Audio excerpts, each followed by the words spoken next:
મુખ્યમંત્રીશ્રીએ અષાઢી બીજના દિવસે કચ્છના રણમાં આંતરરાષ્ટ્રીય સરહદની સુરક્ષા કરતા બોર્ડર સિક્યુરિટી ફોર્સની 85 બટાલિયનના જવાનોને મળીને તેમની સાથે ભોજન લીધું હતું। 71ના યુદ્ધમાં આ બટાલિયનના જવાનોએ દુશ્મન ક્ષેત્રમાં અંદર સુધી પ્રવેશ કરીને પાકિસ્તાની સૈન્યની કોલમ નષ્ટ કરી હતી અને 21માં બલુચ રેજિમેન્ટના રેજિમેન્ટલ હેડક્વાર્ટર પર હુમલો કરીને તેને નષ્ટ કર્યું હતું। 85 બટાલિયને રેજિમેન્ટલ ઇન્સિગ્નિયા અને રાઇફલ રેક જેવી યુદ્ધ ટ્રોફીઓ મેળવી છે અને 71ના યુદ્ધમાં આ બટાલિયનના વિજયે તેને બલુચ વિજેતાની ઓળખ અપાવી છે। એટલું જ નહીં, ઓપરેશન સિંદૂરમાં પણ 85 બટાલિયન BSF એ મહત્વપૂર્ણ ભૂમિકા નિભાવી છે।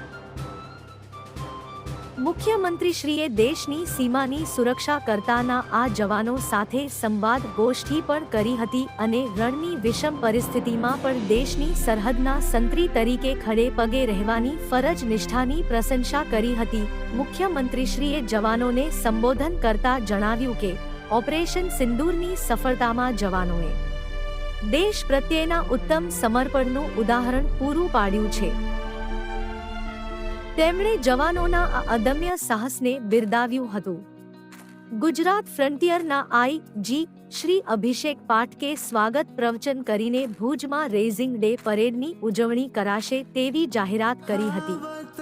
આ મુલાકાત દરમિયાન જિલ્લા પંચાયત પ્રમુખ શ્રી જનકસિંહજી જાડેજા, ધારાસભ્ય શ્રી કેશુભાઈ પટેલ, વેસ્ટર્ન કમાન્ડના ADG Shri એસ.એસ. ખંધારે, Kutch collector Shri Anand Patel, DDO ઉત્સવ ગૌતમ, ભુજના ડીઆઈજી શ્રી અનંતકુમાર સિંહ, 85 બટાલિયનના કમાન્ડન્ટ શ્રી શિવકુમાર સહિત જવાનો અને અધિકારીશ્રીઓ ઉપસ્થિત રહ્યા હતા। આ વિડિયો લાઈક કરવા અને શેર કરવા વિનંતી છે। જો તમે હજુ સુધી આ ચેનલ સબસ્ક્રાઇબ ન કરી હોય તો આ ચેનલને સબસ્ક્રાઇબ કરી બેલ આઇકન દબાવવા વિનંતી છે। इसकी मिट्टी पे गर्व मुझे इस देश का रहने वाला।